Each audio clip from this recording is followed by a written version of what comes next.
I'm excited for this episode of the Coaching Circle because today we are talking about relationships. And this is a topic that I personally think should even be taught in schools, really, because I know for me, it's been a very challenging part of my background and even my childhood, to be honest. And I've had to learn a lot about relationships for my own growth. And it's definitely something that comes up for a lot of the business owners that I work with. And I'm super excited for today's guest because this guest is not only an incredible relationship coach and fabulous human, but she's also become a very dear friend of mine over the last couple of years. Today's guest, Belinda Taylor, or Bindy, as she's more commonly known, is a mindset and relationship coach, an international wellness retreat leader, a psychology student, and host of the podcast Living Truly, Truly Living. And she helps people break old patterns, build emotional security, and deeply fulfilling lives through her programs, The Secure Shift and The Reset Room. Now, Bindy is a very smart cookie. She's got multiple degrees, has held senior leadership roles across media communications and strategic management, founded a not-for-profit supporting women affected by human trafficking before becoming a full-time coach in her own business. So I'm excited to have this conversation. Welcome to the Coaching Circle, Bindy Taylor. Thank you, Toni. It's so good to be here. And right back at you. You are an incredible human and beautiful friend and have changed so many lives. And yeah, we first met through your training in NLP as well. So yeah, I'm Yeah. super happy to be here and yeah, really happy to be in your world as well. I was just thinking before, Bindy, what year did you do NLP with me? Ooh, it was probably about 21, was it? Or Was it 22? really? Yeah. Wow. Wow, that's just yeah, time just goes so fast because it's now been 12 months since pretty much exactly 12 months since I stopped teaching NLP. But yeah, amazing. And I've met so many good people through that journey, and you're definitely one of them. But of course, I want to start, Bindy, with the question that I always love to ask people, and that is what led you to start your business and why is what you do important to you? Well, I've always been an entrepreneur at heart, I would say that, but I was very stuck in the societal norm of having a job, working 9 to 5, going to uni. I was always very career focused. And in saying that, my personal life or my relationships were kind of always a mess. I was doing well career-wise, but relationship-wise, I really struggled. And that Mm, was kind of a consistent pattern for me. But I always dreamt as a little girl, I'd watch Disney and I'd watch reality TV and thought, oh, yes, one day I'll meet my prince and life will be amazing. And it didn't quite yeah, work out that way. yeah. And so suppose, yeah, my sort of turning point and why I launched my business was I basically hit relationship rock bottom, and that was in my early 40s. And I just thought, I don't want to live this way anymore. Like, I just can't Mm. imagine going through the rest of my life in these relationships that are actually really difficult for me. And I was a single parent at the time as well. And it was really important that I demonstrated to my daughter what a healthy relationship looked like as well. So, yeah, that's when I started to do the work on myself and I got some support. And I actually took a year off dating and relationships altogether and just worked on myself. I listened to a lot of podcasts, I read a lot of books, but I think what helped me most was getting some one-on-one coaching and really drawing awareness to the patterns that I'd mainly experienced in childhood that I was carrying through to my adult relationships. And I thought I want to do this for other people because it's so important. And I had no idea about red flags or green flags or childhood trauma or attachment or any of those things. So it's definitely been a learning curve, but one that, yeah, I want to help others with. Yeah, it's such a powerful thing, Bindi, and I don't think I've ever met a coach that hasn't got into what they do without having some kind of challenge that they had to resolve for themselves, which really inspired them to want to help other people. And I can really relate to your sort of, journey of, hitting that sort of 40-ish year mark and going, oh, okay, like my life's not how I want it to be, and something different has to happen at this stage. And I think it is quite a turning point for people around that age, that because I guess you're no longer kind of young going, oh, well, that didn't work out. Let me just move on to the next thing. You've kind of, well, for me, I know I'd done that a couple of times and it was like, well, the next thing wasn't getting any better or any different. So really have to do something for myself.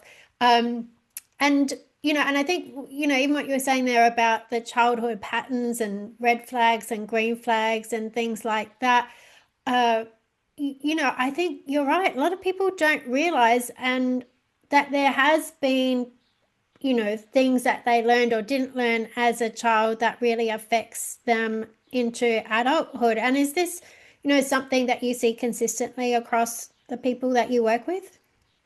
Absolutely. And it doesn't matter too whether someone's had like maybe like a good childhood or Mm, maybe a more difficult one. I think there's always things that we are holding on to that were just conditioned into us from the ages of 0 to 7, when our brain is like a sponge and we're soaking in all those things that we see other people doing, our parents, our caregivers, the adults that were around, and we're all human, right? So we're not perfect.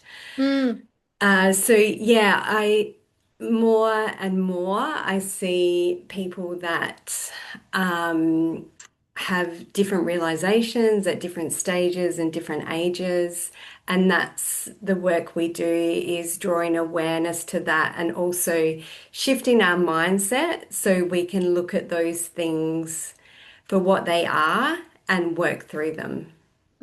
yeah, yeah. And do you see like certain patterns? Because like I know for me as a coach, a lot of the clients that come to me have a lot of similar patterns that I do. And I guess energetically, that's why you get sort of aligned. But like I Yeah. know for me, I grew up in, being born in the mid 70s, grew up in that space where like men were still, in that they're the provider and they work and, they're pretty, tough and all that kind of stuff. And, but there was, and like I grew up thinking my dad was my hero and that kind of stuff. But it wasn't until I got a lot older that I realized I'm like, oh, this is the link to me being attracted to the bad boys that like, you know, um, don't emotionally support me and that always leave me on edge. And Mm. all of this kind of stuff. And you can see those patterns. It's like, oh, I'm just repeating the relationship that I had with my dad, essentially. Yeah, absolutely. And that's such a good point. I grew up in that same era, and it was the whole, like, I remember like my parents saying children should be seen and not heard. Yeah. And that's how we can act in relationships as well. Like, our needs don't matter because we're taught that from as little girls, that little girls should just be pretty and say yes to everything. But Yeah. actually, like, that, I mean, like you, I had some really good, like really strong female role models, probably in like a workplace. And yeah, and I did like sort of the human trafficking educational, and that really made me look at women a lot differently as well, and what we Mm, represent and what we kind of put up with. And I never saw women like growing up as equal beings. I always thought put men on a pedestal. Yeah, having watched my dad, he always sat at the head of the table. He always had the last word. That's just the way it was. So when I approached dating and relationships, I was putting like the men on a pedestal, and that meant my needs always came second or third or fourth or whatever, because it was mm, always prioritizing someone else. Um, mm. yeah. Yeah. Definitely, I can relate to that, Bindy. And I think, like, I became the carer. Like, there was a meme in my family that I was like the parent of the family, but I'm actually the youngest of the family. right? And I've got Yeah. an older brother and of course, adult parents. Yeah. But I just took on that role of trying to fix everything and keep everything together and like, look after everyone. And I think, you know, do you think, is that kind of learned, I'm trying to earn love or I'm trying to earn safety if I just, yeah, be good or just be helpful that, I'll get the love that I need? Oh, yeah, absolutely. Like a people-pleasing mentality. You try and do Mm, everything for everyone and not upset the apple cart. So, yeah, people won't leave you as well, which can be a sign of mm. anxious attachment. Like we try and do whatever we can to hold on to someone. And for some women, that could like look like moving really quickly in a relationship because they don't want to lose the person that they're with, or it could be downplaying what they want because they want to position themselves as this perfect woman. So their partner will go, wow, this woman's amazing. Like, She's she so does low everything I maintenance. says. Was that sorry? She's so low maintenance. Maintenance. Yeah, exactly. Yeah, like so chill, just relaxed. Yeah, but really we're not putting our needs first. And like you said, you were sort of caretaking for everyone else because that was like your learned behavior as well. But it shouldn't really be like that for children either. We shouldn't have to caretake for our parents, but unfortunately, it probably happens a lot more than we talk about. I see that now still, like in my own family structure. So, yeah, there's some big things that people are just so unaware of when they come to us for coaching or when they enter a relationship and they start having some difficulties and they're not sort of looking at those things. Yeah. And I think, I can really relate to what you were saying as well, because I definitely always got into relationships really fast. Mm. And, my first serious boyfriend that I was with for like a few years, I think we started living together like pretty much straight away because like it was this crazy situation. He was house sharing with this other guy who liked me and I turned him down and then like and then I hooked up with this other guy and so they were no longer friends and so he no longer had anywhere to live so he moved in with me and and it was always this crazy like whenever a relationship ended where I would leave it like within no time at all I was in another relationship and that was a pattern that kind of continued for quite a while before I got any awareness that, maybe there was something to do with me in this whole pattern. Yeah, yeah. And sometimes I think, that whole thing about not really wanting to be by yourself or even with your own thinking or your own thoughts as well, that can be a really big issue for people as well. They just don't want to sit and actually do the work or reflect or, yeah, have thoughts come up that they don't really want to have. Yeah. So Mm. what do you think, Bindy, like is the thing that surprises most people when, they come and uh do some work with you like they're just going okay look I need to do something for myself here and like are you usually working with people that are in relationships or like wanting to get into a better relationship like where do you usually Yeah, so they usually come to me after they've come out of like a big relationship. And big can mean lengthy or it can mean just emotionally massive. mm, And I find they've usually started dating again, but it's kind of not working. Things are coming up, maybe the same issues. So they're sort of at that exasperated point, like the point that I was when I hit relationship rock bottom. And it's amazing how your history can often reflect who you attract in coaching, which is something like you told me when we were training, and it's very, very true. mm, So yeah, and often once they start working with me and they start looking at their history or what pattern is currently playing out in their lives, they actually take a bit of a back step to dating. and they Mm, realize, oh, I've got to look at myself and, start treating myself better and treating myself the way I actually want a partner to treat me. And mm, that's going to take a bit of time. And I often say, look, like, I'm 50. I realized this stuff in my early 40s. That's like 40 years of unwinding that I mm, need to do, and conditioned thoughts, mindset patterns that I've taken on as they're true when they're really not. So yeah, we constantly need to be working on ourselves. And I find, and I'm not saying that you can't go into a relationship even when you have stuff. I'm not saying that. I'm saying I think for some of the women that I work with, it's often easier just to take a back step because they're still getting their head around what's going on and what needs to change. And they're just like, I can do this a lot easier if I'm just focusing on me for the moment. I mean, for mm, me, it was taking a whole year off, and I felt like I really, really needed that, and I needed to do that for my daughter as well. mm, Yeah, so it really depends on the person, but I have heard of that happening quite a bit where people just say, I'm just going to put it aside for a moment in time, do the work, and then come back to it. And actually, the beautiful bit about my story is I did that for a year, and then after a year, I went back on the apps and I went out with one guy who was just lovely, but I knew that he wasn't for me.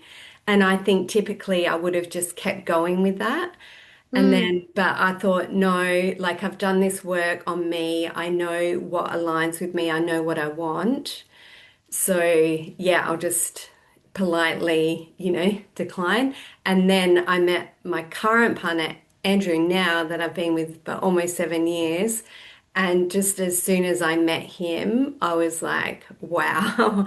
But, I think if I had met him when I was back at my relationship rock bottom, I would have like fucked it up. Sorry for the French, but, yeah. it would have been so easy for We've got a me. French theme at the moment. I'm wearing my Eiffel Tower scarf that I bought Yeah. in the City of Love, so that's okay, Bindy. Yeah, yeah. Yeah, you can bleep that out if you want. But yeah, but you know what I mean. I would have, Yeah, um, self-sabotage. There would have been beliefs that I would have been hanging on to, like I'm not good enough, I'm unworthy. What does this guy see in me? Those sorts of things. And I yeah, knew when I met him, this is the sort of guy I want to be with. Um, yeah. and sometimes we see that in dating, right? Or that's what I see from clients is they go out on a date and they really like someone, but they're just not where they need to be to receive it. Like you talk about, like they're not in their feminine energy. They Mm, might still yeah. be in their masculine energy and they're actually pushing it away, even though they don't realize that. Yeah, this is such a really important topic, and it's interesting because I'll come back to this thing about masculine and feminine, but Mm. even what you're saying about when you met Andrew, and yes, I obviously I know Andrew, and he's a lovely guy, and you guys are such a beautiful couple together, and it's fantastic to see. Um, and I think like for me, before I did the work, if I had met someone like so my partner and I, we like together now. We've got a long history, and we broke up and got back together like several times. And he was definitely the ultimate bad boy, and which attracted me at that Mm. time. But like now, he's done a lot of work on himself as well. And like, he doesn't drink and he doesn't smoke and he's like Mm. goes to the gym every day and he works really hard and he does all these things. But I think there would have been a time if I had met that version of him, I would have thought it was too boring. And Mm. like, Oh yeah. and that's the thing. And I think sometimes that's the whole like, you know, it's not just that you'll necessarily go, oh, this guy's perfect, but now I'm going to stuff it up. It might even just be that you go, no, this person's too boring because Mm. there's not the kind of drama and, edge of Mm. your seat excitement happening. Yeah, well, our nervous system is often drawn to like chaos, right? Especially Mm, if we grew up like as we probably did with an environment that was a little bit chaotic, a little bit up and down. We never knew what to expect from like our parents, whether like they were having a good day or a bad day, or and I think then when we go out and look for partners, because we're so conditioned and so familiar with our nervous system always being in fight or flight, then we're attracted to bad boys or people that keep us in that heightened state. And when we look at a partner, like I suppose, like, yeah, Andrew, my own, who is securely attached, then I'm like, oh, well, yeah, this is a bit boring or a bit vanilla, there's no, I'm not questioning or second guessing or continually thinking, does he actually like me or doesn't he? Like when I was dating him, it was always consistent and I actually wasn't used to that. So sometimes when I'm coaching women too, it's about teaching them it's okay if someone is kind of like nice and gentle and treats you how you should be treated. Like that's, yeah, it's not a sign that they're too boring or whatever. It's just something that you are not used to, that you need to get used to if you're going to Mm. shift into a different identity. And that is one that is going to be in a relationship where you feel loved, you feel valued, you feel respected. Yeah. And I think, I'd love to know your thoughts as well, Bindy, around the kind of relationship cycle, because I know like I definitely used to be addicted to that, like when you first meet someone Mm. and you have all of their attention and everything's exciting and the sex is great and like text like that was just, the thing that used to like I loved so much. And Mhm. that's why I'd get into another relationship so fast because I'm like, oh yeah, let's do that again. But then of Yeah. course, you go through the get past that like honeymoon phase or Mhm. whatever.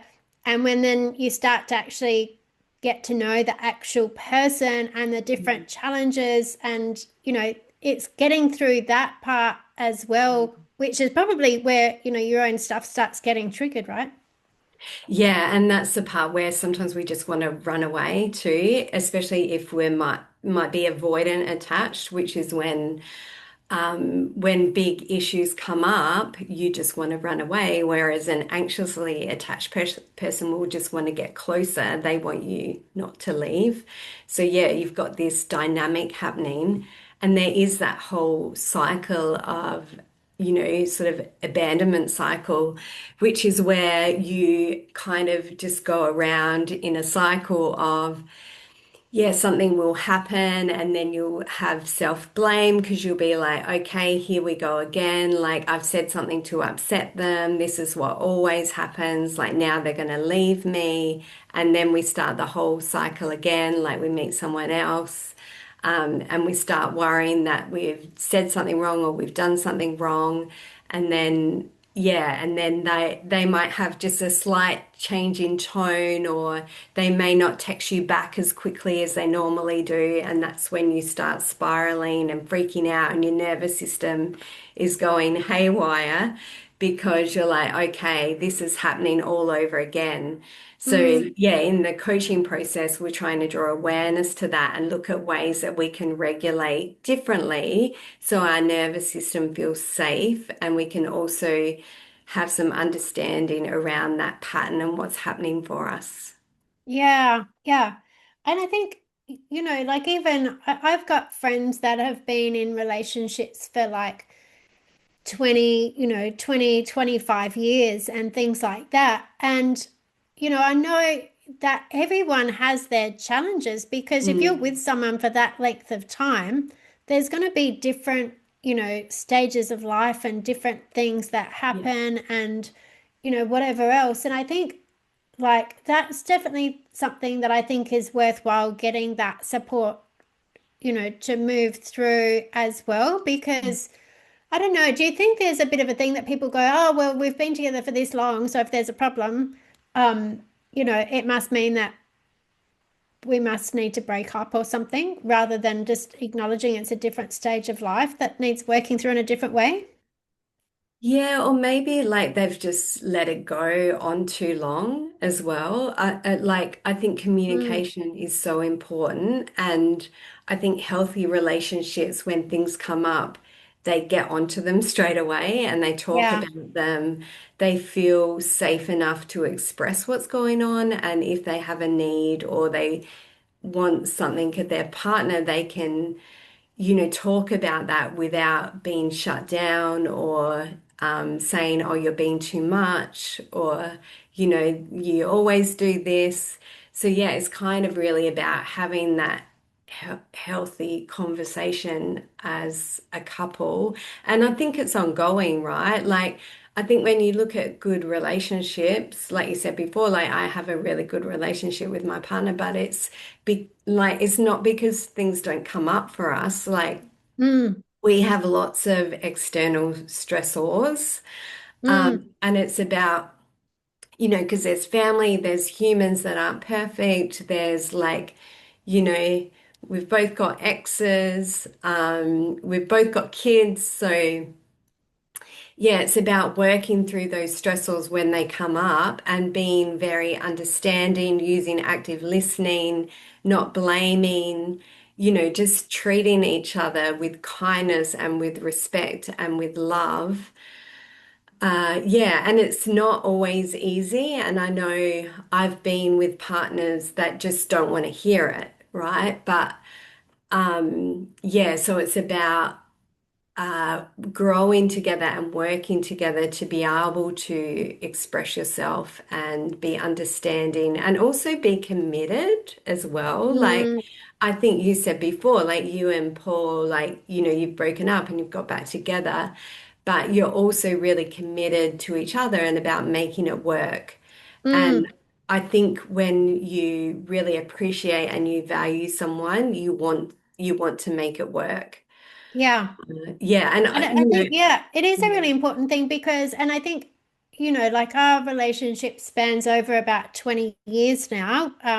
Well, I think we've spent about 14 years of those together, but we still get coaching because, mm, like there's still stuff that comes up from childhood. And I know, mm, like, when you're on a growth journey, like I know I'm continuously growing. And so as I grow, there's things that I recognize in my relationship that I need to do different or that I need to express differently or whatever. And of course that puts pressure onto Paul because he's like, well, mhm. you've never said this to me before. Yes. And so really managing those kind of triggers and different kinds of things. And I think if, like, rather than thinking, oh, there's a problem, so I have to get help, it's just like, no, I actually want to be better as a Mm, partner and better yeah. as a human and better as like how I relate to other people. And I think, a Mm. lot of what happens in your relationship is a reflection on not just on the relationship, but how you relate to yourself and the wider world, really. Oh, yeah, I love that, Tony. Yeah, and I totally agree. I think often when things come up in relationships, it's like sometimes it can be a projection as well. And or if we're triggered by something, that usually means that's something that we need to work on. And absolutely, like even lately in my own relationship, like things are happening and they're actually, they're because of patterns that have played out over so many years that we're just unaware of how we're acting or what we're saying. And that's why I love the fact, that people do go to relationship counselors or coaches or because that actually helps them see the other person's point of view when sometimes you can't actually convey that to someone that might be holding on to certain patterns or behaviors or conditioning. Mm, So yeah, I think that is just critically important and not to be left to the last minute. Like, yeah.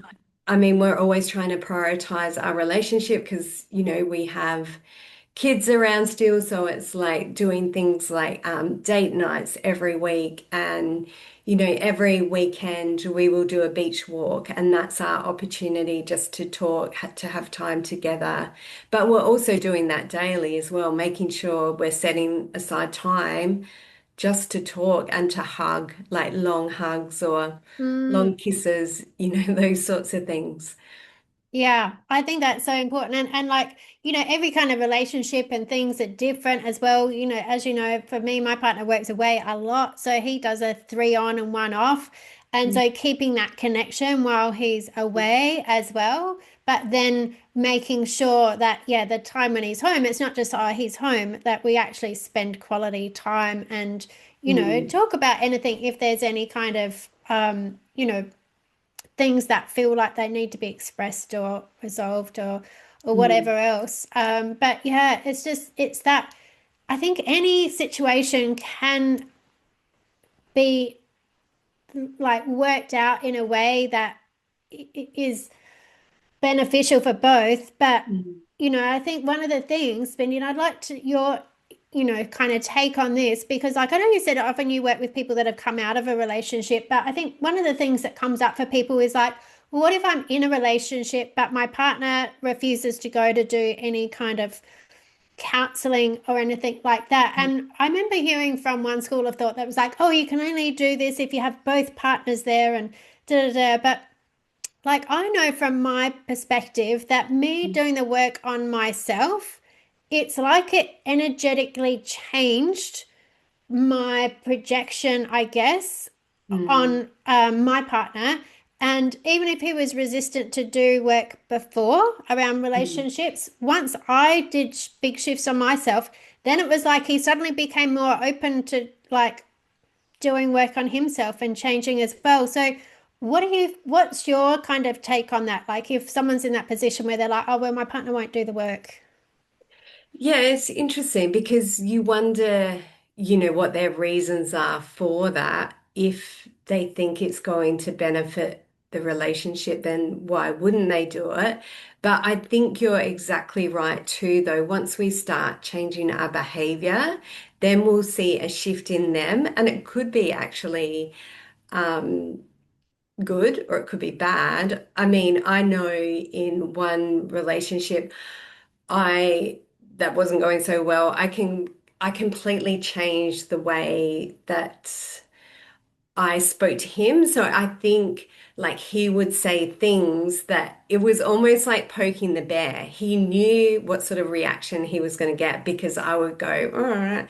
So in the end, I just started saying, okay, yep, sure. Or like just very agreeable and to the point that he just got really frustrated because he was like, I'm trying to poke the bear, but nothing's Mm, happening.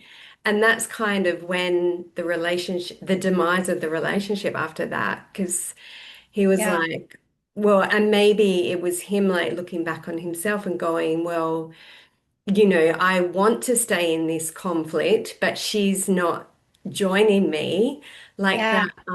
I can't put, there's that triangle, Kaufman's triangle that talks about someone being the victim, someone being the actual, perpetrator or yeah, whatever. Yeah. yeah, that. So once you take yourself out of that triangle, they're left going, well, yeah, there's no one to play with I'm anymore. not getting my energetic kick out of this anymore. Yeah, and do I actually even want to be in this relationship? Yeah, Yeah. or is it just, yeah, so So yeah, the so I answer then think is always to work on yourself, essentially, isn't it? Because you're either gonna, absolutely. if you work on yourself, you're either gonna work yourself to a point where the person's gonna step away, or you're gonna realize to step away from them, Yeah. or they're gonna step up to meet you, essentially, aren't they? You're exactly right. It's that growth thing. And I think, yeah, we need to be continually working on ourselves and growing ourselves. And when things come up, looking at them and going, well, what is going to make my life easier? What's going to make my relationship better? And I don't know why someone wouldn't want to have that mindset, but people do. But yeah, I know, Mm. well, we're coaches and we know how rewarding and how beneficial it can be for our lives, like for our jobs, for our relationships, for our family, for our friends, doing that growth work on ourselves. Yeah, it's so important. Yeah, it's fascinating. And the thing that I want to come back to now actually is around the masculine and feminine energy because I think this is so important to understand in relationships as well, Bindi, and I'd love to like hear a bit of your take on this. But um, I think like you alluded to before when you said about, if someone's not really, if you're a woman and your natural state is like feminine, but you're not really in your feminine because you don't feel safe to or whatever, it's Mm, unlikely you're going to meet a very masculine man because if you're trying to do everything for yourself or that you're closed off or whatever else, he's not going to be attracted to that, right? So then you're more mm, likely to get matched with someone that's got their own kind of masculine wounding or whatever mm. in that kind of way. So can you talk a little bit more to that? Yeah, well, I think particularly women that are like maybe like I was, that are very career driven and very independent and just used to doing whatever they want. And, if something needs to be fixed, they go on YouTube and learn how to fix it. But like for men, men like to be doing stuff for women and they like to be providing. And sometimes as women, we can be too in our masculine and think, well, we don't need that, we just need, yeah, to be in a relationship. They're not thinking about that they need to be open to receiving and open for a man letting them do things, a man letting them organize the date, picking where they go for dinner, picking them up. Men thrive when they're operating in that space. But for a woman that's maybe in her masculine, she might try and control that narrative and, maybe even try and organize the date herself. But um, try and control elements because she's so used to doing things herself and she's not used to receiving from a man. And I can say, yeah, it took me a while to learn how to receive from my partner because I was so used to being in that masculine energy, doing things for myself and not just coping even emotionally on my own. So when he put the olive branch out to kind of help me and support me, it took me a while to actually, go into that more feminine energy of, yes, I can trust him, I can feel safe with him, I can let him look after me. And I think so often we see women that get into relationships and they're looking after the man Yes. when really the man should be looking after them, Oh, yeah. and in my And own then you get into that experience. horrible state where you feel like their mom and that you've got like a Yeah, teenage boy and there's all this kind of resentment on both sides. yeah. Yeah. Yeah, it feels like you've got like, if you've got a child, it's like you've got two children. Yeah, and even managing like their emotional needs and all of that. But as women, we need people to look after us. That's like that beautiful masculine and feminine balance. Yeah. So if you were to describe, Bindi, what you feel like or what you know to be like the healthy masculine energy and the role of a masculine, I don't know, it can vary a bit, but Mm. how would you describe the typical like healthy masculine energy and then I guess the feminine after that? Yeah, I would think it's someone that is confident, that is not, that's a cheerleader for their partner as well. Uh, That is you a know, cheerleader for their partner. yeah, Yeah. like kind of in the wounded masculine, we might see it more as competition. So Mm, they don't really want their partner to succeed because they don't want their partner to like look better than them or, mm. whatever sort of terminology you want to use.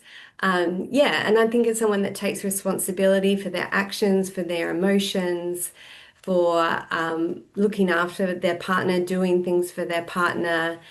They're happy with the, back and forth as well. Like they can accept things from their partner as well, but can also do things for their partner.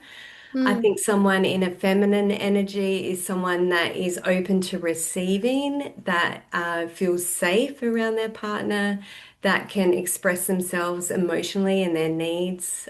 Uh, yeah, and they can not think they have to do it all or solve it all or be there for everyone. They can rely on someone to support their needs as well.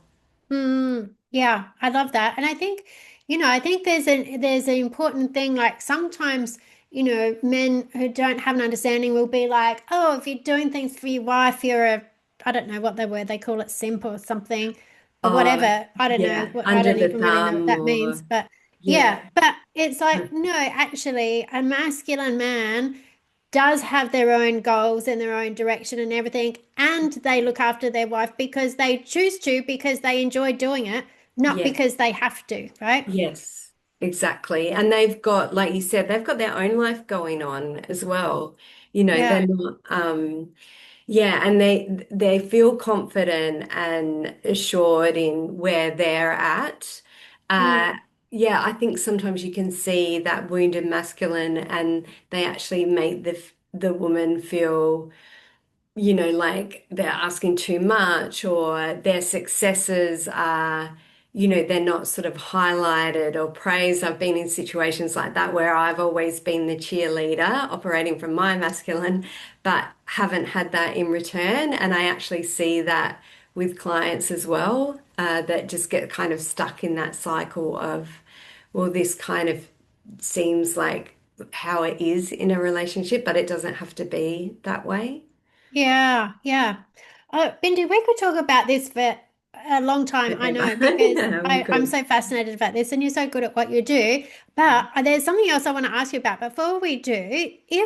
Someone, if someone is like, oh, you know what, this is really resonating with me because, I think that like I'm a big believer that your relationship energy has a lot to do with your success in business and how much money you receive and all those kinds of things as well. So I know for my clients that are in business, like both men and women, I've spoke to and coached through, not like as a relationship coach, but just things that are kind of impacting their mental health and how that's impacting their business.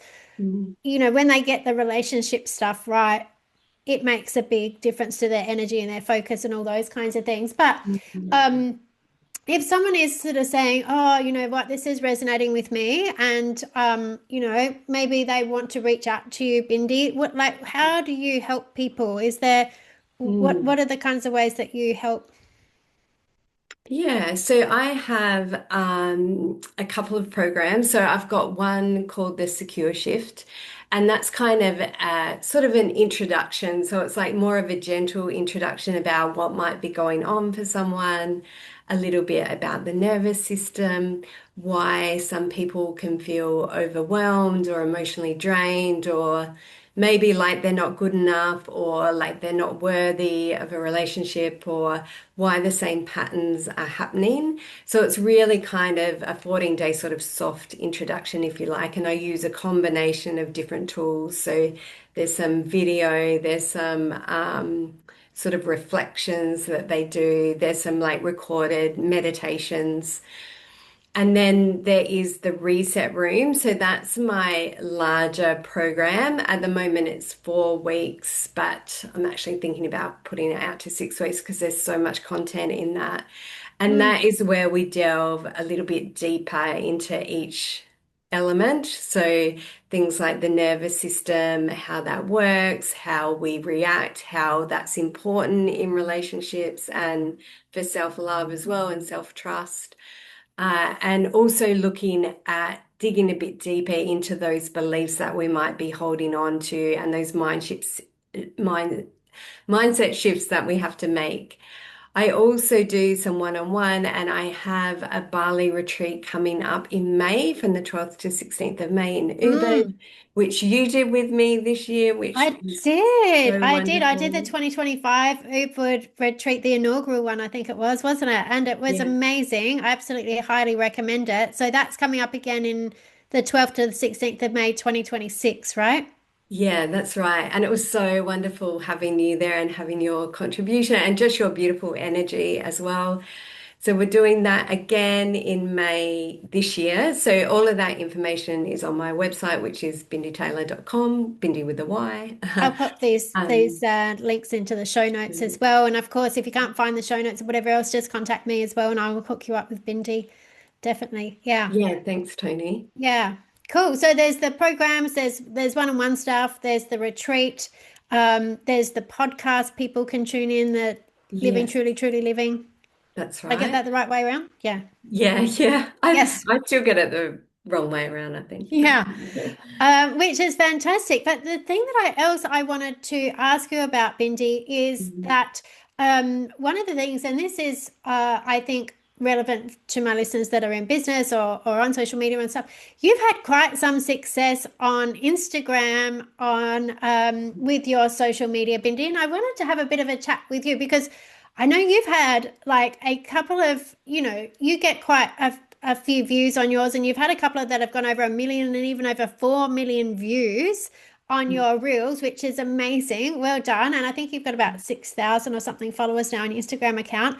And I think, part of it, we were having a bit of a chat about this, but I wanted to bring this in because I know this is one of the things that I talk to my clients about. And I know you've got a marketing background and things like that that help, and you're very consistent, which is very good. But I think there's something more to this as well around, like we were talking about masculine and feminine energy, Mhm. and that safety to be seen in your full expression. Mhm. So I'd love if you could just share a little bit about your journey on social media and the growth that you've had there and what that experience has been like for you, and any kind of challenges or things that you've done in yourself to make that, create that success. Yeah, sure. Yeah. And I think very relevant for the type of clients you have and people running a small business. And there is, we've got this amazing tool now, which is social media and Instagram and TikTok or whatever you choose to actually market our business for free, essentially, and to a Mm, global audience. So you really want to master that and harness that. So I started my page organically, and so I built it from scratch. I think initially all my followers were friends, and yeah. yeah, I still have them follow me, which I mean, that's probably your first hurdle, I think, in terms of visibility is like, oh, my friends and family are going to see this and think, oh, like, why is she doing this or what's she talking about? And like even like in my case, I think it was like exes seeing, not that, I really talk about them or name and shame or anything like that, but it's just They're having a was bit of a squeeze anyway. yeah, yeah, yeah, Yeah. to the visibility thing. And it was really frustrating at first because I think you were like checking every post and thinking, oh, why hasn't anyone, followed that, or why aren't I getting any likes or shares? And I think when you're starting to put too much energy into that, it's kind of almost a mindset thing and just like seeing yourself with a lot of followers as well. And I think that what you just said then is really important, Bindi. If you've got too much energy around what you don't want, Mm, then you create more of that. So if you're like, oh, why aren't people liking me and following me? If that's all you keep yeah. thinking, then you'll keep creating that reality, right? Yeah, absolutely. And with it like an algorithm that like I don't even understand. Like some days it seems like it's amazing and other days it's just like dead. That adds another level of confusion into the mix with social media. But I think for me it was sort of really understanding who my client was. And actually, that took time in itself because I think when you say relationship coach, or when I say that, or mindset and relationship coach, people think that you might coach couples or you might help people with their dating profile, which initially that is kind of what I thought I would be doing. But really, it's about niching down and understanding your niche. And for me, that is really women that have just come out of relationships and perhaps have some questions about how that relationship played out, or why when they're trying to enter a new relationship, it feels really hard and really overwhelming. So it really takes time to understand probably who your client is if you're just starting out in business, but also making sure that you're really talking to that client. Like often I see people on social media, and actually this was what in one of your early podcasts you talked about people just putting quotes up there of other Oh yeah, that people. was me. Yeah. I used And to just screenshot other people's quotes and then cut off their the name. website or whatever and just post it on my page. That I was love my it. marketing early Yeah. on. Yeah, you see so many people do that as well when they're starting out, but it's actually not your brand or your identity. And I think we all offer something individually, and that's what it's got to come through on in social media, as it has to be your voice and what you offer when someone comes to coach with you. Mm. Yeah, so I And I think suppose. that's great. I think that is all really, really relevant stuff, Bindy. And I would love to know, like when you first started having some reels like pop off and they were Mm. getting like, million views, or like I said, now you've had like 4 million views or whatever. What was that like for you? Was there any challenges that come? Because, a lot of people be like, oh yeah, if I could go viral, rah, rah, rah. But what was Mm. it actually like for you? Yeah, well, the first one that I got over 1 million views, which is probably a lot more now, it honestly took me about 5 minutes to create. And sometimes I'll spend 3 or 4 hours on one and it just kind of falls flat. Yeah. So, and I suppose that one really helped me understand how you got a mass audience from a viral reel. So, a lot of it is about the caption and the trending audio that you're using. So, the caption just applying to a really broad, large audience. So, if they're scrolling, they stop and go, oh, okay, yeah, like that resonates with me. But then in saying that, I believe social media is really good to have those viral reels and have people attract to your page. But now I'm at that point where I'm really niching down. So now that I've got probably more people following me, I can be really authentic in my own voice and also about what my clients want to see and what they want to hear and what will help them. So Yeah. the more I do that now, the more I'm actually attracting more people, but it's a more niche audience. Yes, and I think that's so important because people go, oh, yeah, I want to go viral, but it's like viral's not necessarily going to turn into clients or, Mm. ongoing, followers and things like that. So that's really important.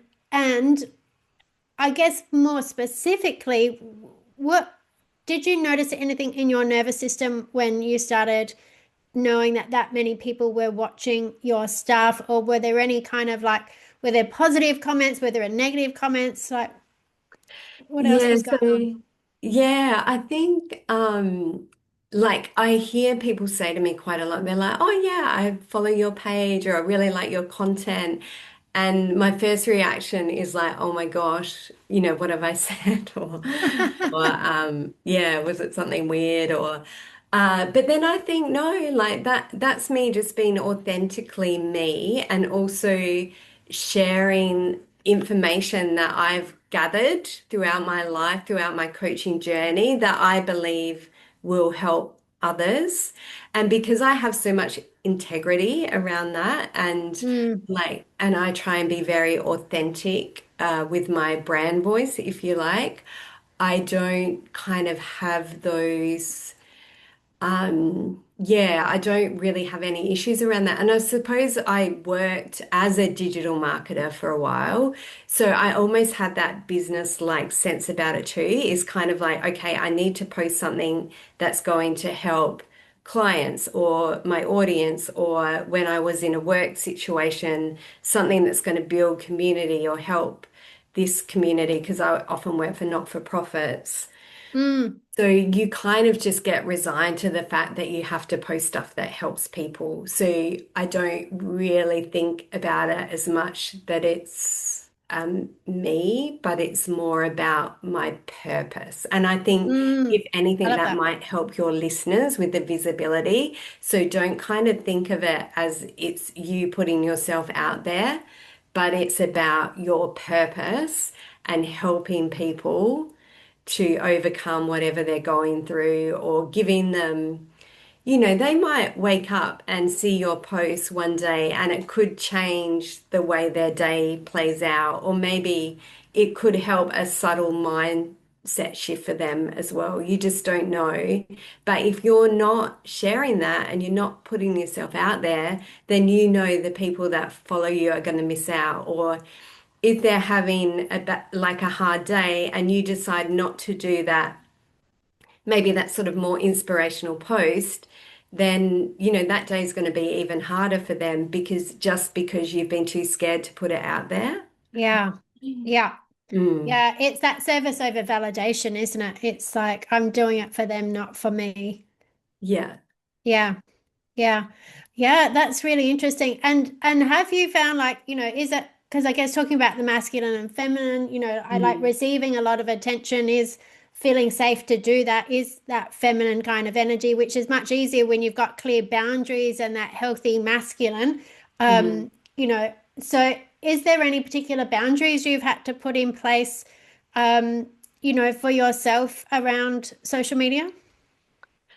Yeah, I think, and that probably comes back from also my corporate knowledge in social media as well. But even when I was first starting out, like I was like filming everything. Like Andrew would eat a Subway and I'd be like filming it and thinking, oh, I can put this on social media. So, and that was overwhelming for him. So, like, and he appears in a lot of my footage and my reels and things like that. So, just like making sure I'm setting aside time to do that, and I'm not hijacking our intimate time or our time together to shove a camera in front of his face. That's been a really important boundary. And also, I Yeah. think, like as we were chatting earlier, like you've made it on social media when people start trolling your page. And I have had like some really negative comments that have come up on social media in some of my posts. And one of those I actually address on a post on my Instagram, and I actually show what the person has said. But it was something like, I can't believe, a guy like Andrew would, put up with someone like you, or something like that. And I thought, like, you don't even know me. Like, and I don't think this person even had a photo on their profile, but it Oh, was yeah. just So like a like, keyboard warrior. yeah, and this is a bigger societal issue too, right? And I think this particular person was a male, and I was like, don't try and, reduce me or try and make me less visible. And actually, yeah, I've even had like an ex put stuff on there, and I thought, I'm not going to let you dull my fire. Like, I've Yeah, spent love that. too much of my life and too many shitty relationships to put up with this shit from someone I don't even know. Yeah. Yeah, and if you don't like my content, then don't follow me. Yeah, don't sit Yes. there and troll my page. And yeah, Go Bindy. I love yeah, that energy because that is essentially like that healthy masculine, isn't it? It's backing mm, yourself and going, yeah, no, you don't have the right to treat me like that. Like I yeah. have the right to feel safe and enjoy what I'm doing. Yeah, exactly. Yeah, Yeah. and we are entitled to have a voice, and my voice comes from a lot of training, a lot of wisdom, a lot of experience. I may not always get it right, and that's because I'm human, but I will do my best to put content out there that is, yeah, like is interesting, it's factual. Like I'm studying psychology now to even help my clients more. Mm. So I just think, yeah, like if you, yeah, I And no don't one have above you too is much ever going to time. have these negative things to say. Like, Yeah, like no one's ever who does know what they're talking about is going to like be negative or try to tear you down or whatever. It's always people mm. that are like you said, hiding behind a faceless profile or whatever else. Yeah. Yeah, and I always see that as, yeah, maybe they've got something deeper going on that they have to, because I know like the people I associate with wouldn't do that. So, Yeah. and their whole, you're the five people that you most hang around, like, yeah, and I want people that lift me up, that encourage me, that like you just said, like, yeah, go Bindy, like Yeah. that's who we need in our lives, not people, and we don't need relationships that are going to drag us down or make us feel less than or confront us on something that we say publicly. I Yeah. just think, yeah, that's a deeper societal issue that we're still trying to work on as a society as a whole, right? Yes, yeah, I love that. Oh my God. Well, we're going to have to, I really appreciate you sharing those. That's really valuable share. Thank you, Bindi. And like the last thing I just want to ask you before we do wrap up is the forever important question. What do you do for fun? I love this. Probably like weird stuff, I would say. I love watching reality dating television shows. I love travel. Like I absolutely love travel. Mm, Um, I love socializing with like-minded people. Yeah, I love going out for dinner. I like reading personal development books. Um, long walks on the beach. yeah, yeah, yeah, with Andrew. Yeah, I like that. Yeah. Oh, Um, and with me, we go long. yeah, we do. Yeah, long walks on the beach with my love Toni. Yeah, Oh, it's so important fun, isn't it? Because I think, you can get so like lost and distracted in what is going on that you can forget about it. And like even you said that you hadn't traveled for years and years, and now mm. like I can't keep up with you. You're like a gypsy. I'm in the sweet spot of life right now with grown-up kids and not having any pets at the moment, and I guess Mm, just yeah, a bit free of financial situation. So yeah, definitely travel's a big part of my reality at the moment. So yes, I mm, can yeah, I appreciate your love of travel.